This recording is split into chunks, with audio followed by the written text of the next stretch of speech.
Good morning. I'm going to continue. I'm probably going to backtrack a little so that I can remember what I was reading.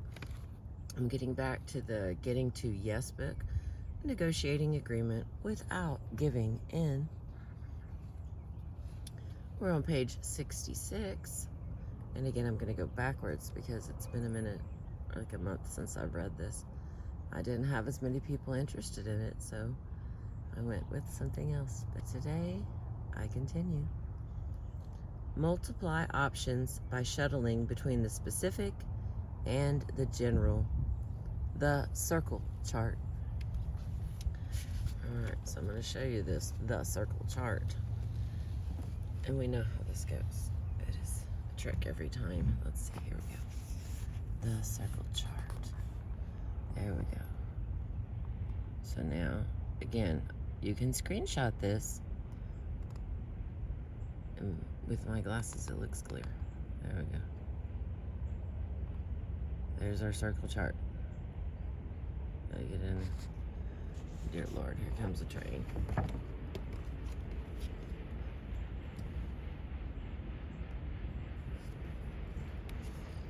Okay. The task of inventing options involves 4 types of thinking.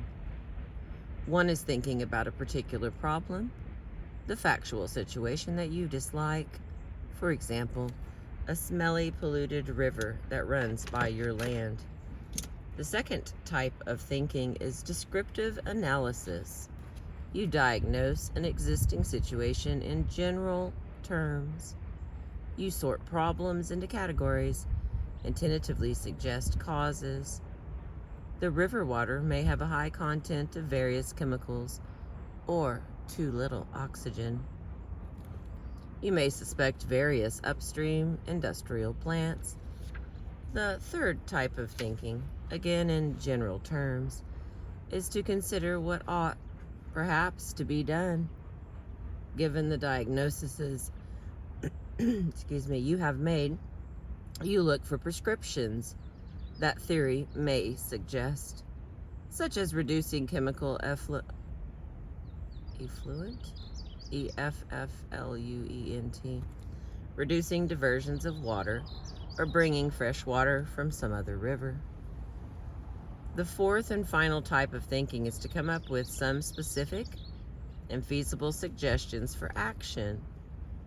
Who might do what tomorrow to put one of these general approaches into place?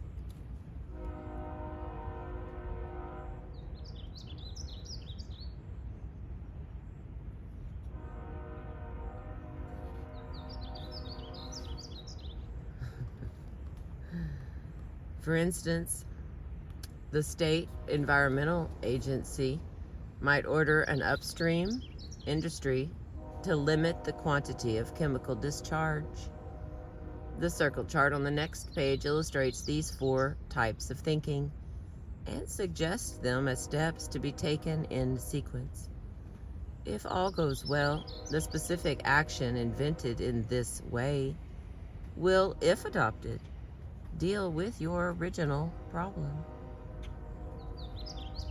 The circle chart provides an easy way of using one good idea to generate others. With one useful action idea before you or a group of you who are brainstorming can go back and try to identify the general approach, of which the action idea is merely one application. You can then think up other action ideas that would apply the same general approach to the real world. Similarly, you can go back one step further and ask, if this theoretical approach appears useful, what is the diagnosis behind it?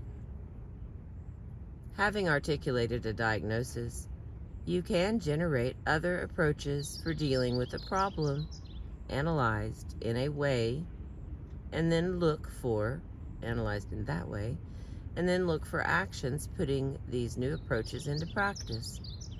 One good option on the table thus opens the door to asking about the theory that makes this option good, and then using that theory to invent more options. An example may illustrate the process. In dealing with the conflict over Northern Ireland, one idea might be to have Catholic and Protestant teachers prepare a common workbook on the history of Northern Ireland for use in the primary grades of both school systems. The book would present Northern Irish history as seen from different points of view and give the children exercises that involve role-playing and putting themselves in other people's shoes.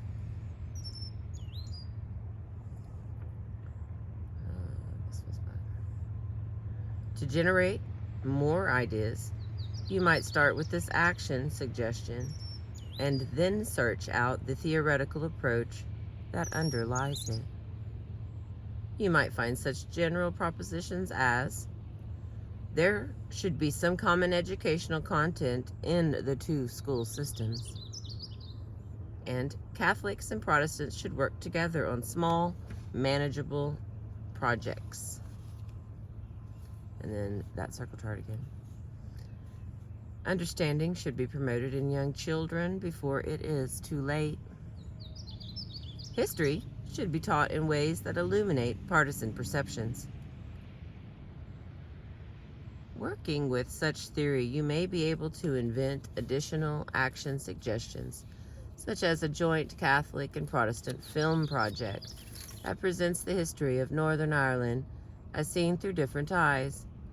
Other action ideas might be teacher exchange programs or some common classes for primary age children in the two systems. All right, we are on page 69, and the next part is look through the eyes of different experts. Another way to generate multiple options is to examine your problem from the perspective of different professionals. Hang on. Another way to generate multiple options is to examine your problem from the perspective of different professions and disciplines. There we go. In thinking up possible solutions to a dispute over custody of a child, for example, look at the problem as it might be seen by an educator, a banker, a psychiatrist, a civil rights lawyer, a minister, a nutritionist, a doctor, a feminist, a football coach, or one with some other special point of view. If you are negotiating a business contract, invent options that might occur to a banker, an inventor, a labor leader,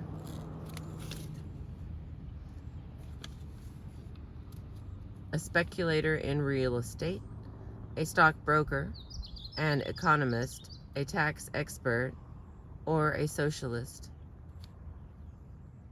You can also combine the use of the circle chart with this idea of looking at a problem through the eyes of different experts.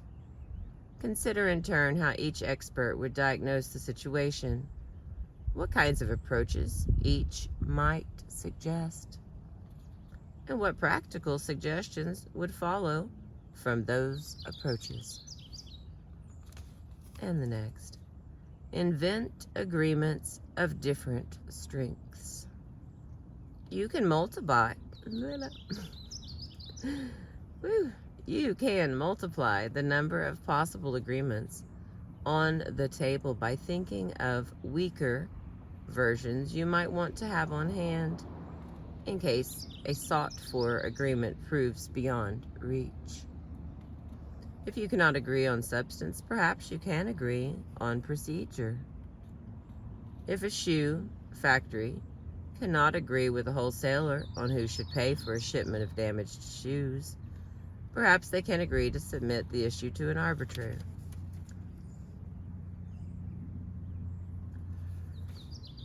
Okay, similarly,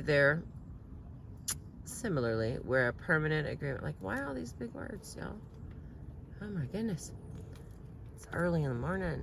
I chose to not have coffee yet. That was my bad. Okay, similarly, where a permanent agreement is not possible, perhaps a provisional agreement is. At the very least, if you and the other side cannot reach first order agreement, you can usually reach second order agreement. That is, agree on where you disagree so that you both know the issue in dispute, which are not always obvious. The pair of objectives below suggest potential agreements of differing strengths. All right, I'm gonna put this up here because I never know what you need to take a picture of. All I know is, come on, baby. I know it's blurry. Hang on with me, friends. There we go. Yeah, it's still not perfectly clear. This is how we roll. Okay. So stronger is substantive, permanent, comprehensive, final, unconditional, binding, and first order. The weaker is procedural, provisional, partial, in principle, contingent, non-binding, and second order. Change the scope of a proposed agreement. Consider the possibility of varying not only the strength of the agreement, but also its scope. You could, for instance, fractionate your problem into smaller and perhaps more manageable units. To a prospective editor for your book, you might suggest, how about editing the first chapter for $300 and we'll see how it goes. Agreements may be partial, involve fewer parties, cover only selected subject matters, apply only to a certain geographical area, or remain in effect for only a limited period of time. It is also provocative to ask how the subject matter might be enlarged so as to sweeten the pot and make agreement more attractive. The dispute between India and Pakistan over the waters of the Indus River become more amenable to settlement when the World Bank entered the discussions. The parties were challenged to invent new irrigation projects, new storage dams, and other engineering works for the benefits of both nations, all to be funded with the assistance of the bank.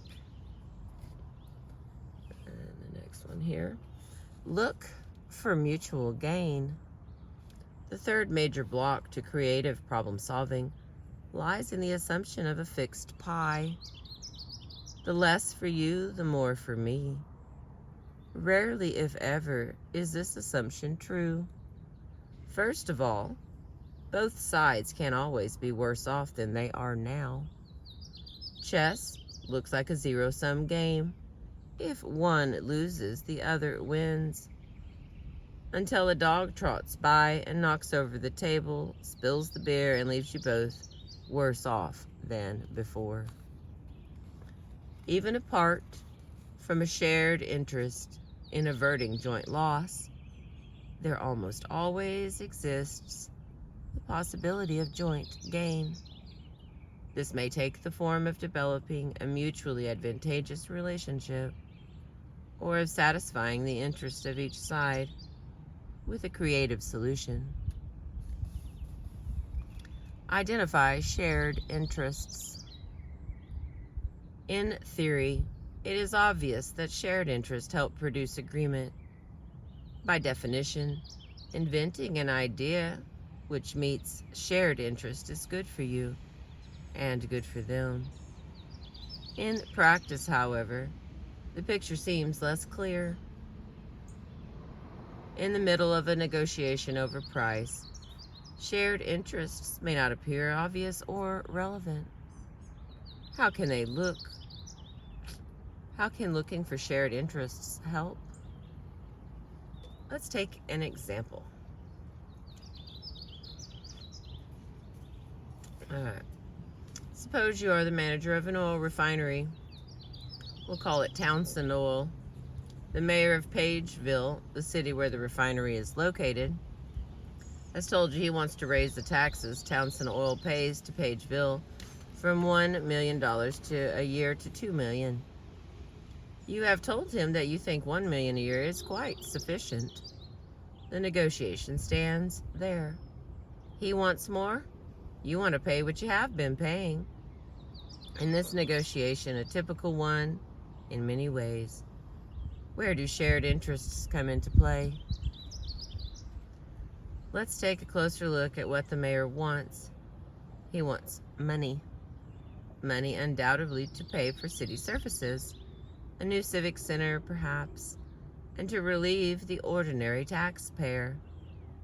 But the city cannot obtain all the money it needs for now and for the future just from Townsend Oil.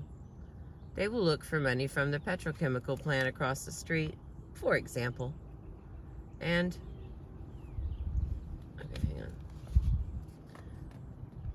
for the future from new businesses and from the expansion of existing businesses. The mayor, a businessman himself, would also like to encourage industrial expansion and attract new businesses that will provide new jobs and strengthen Pageville's economy.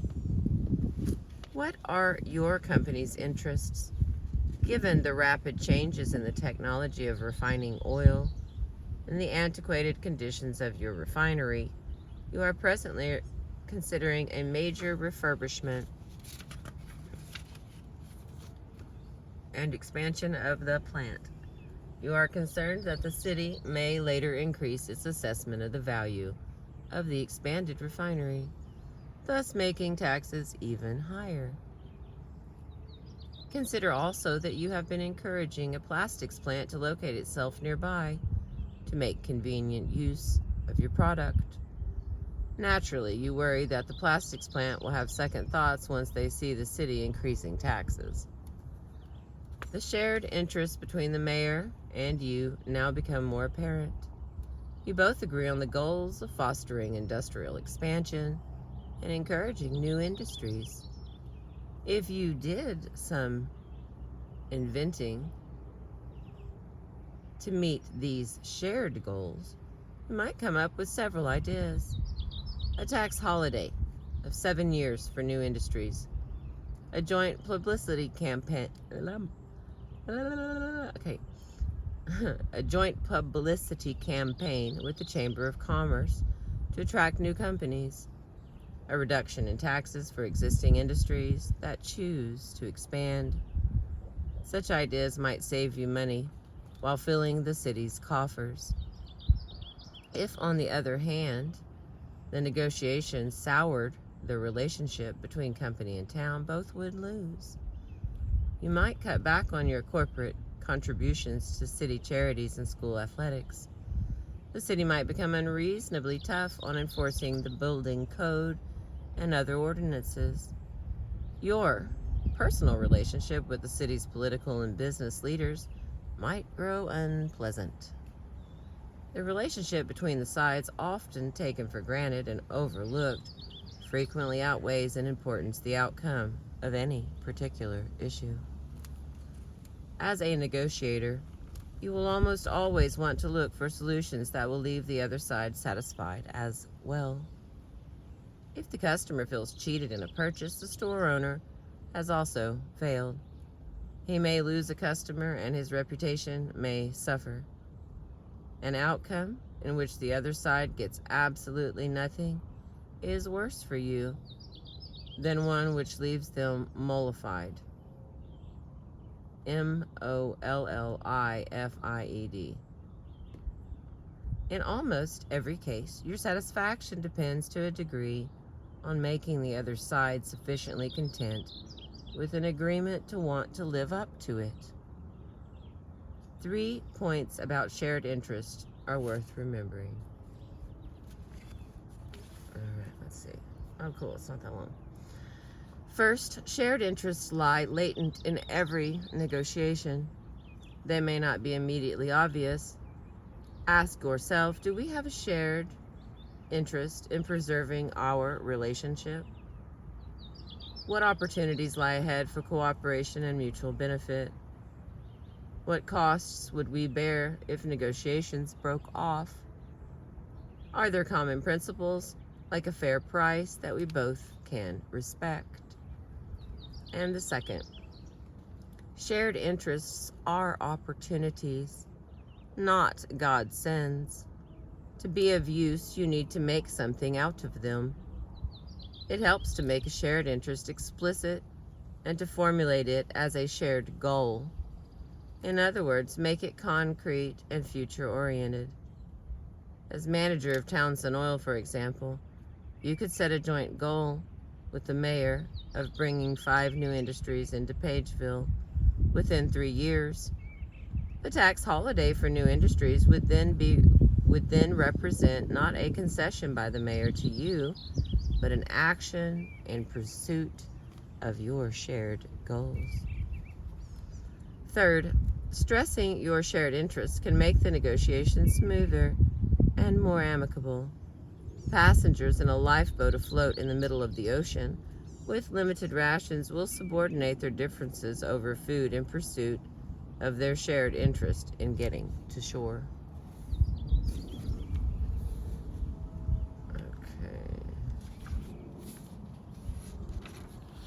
I'm going to stop there because I think that last part will let me finish that. And it has numbers. This is a bunch of numbers.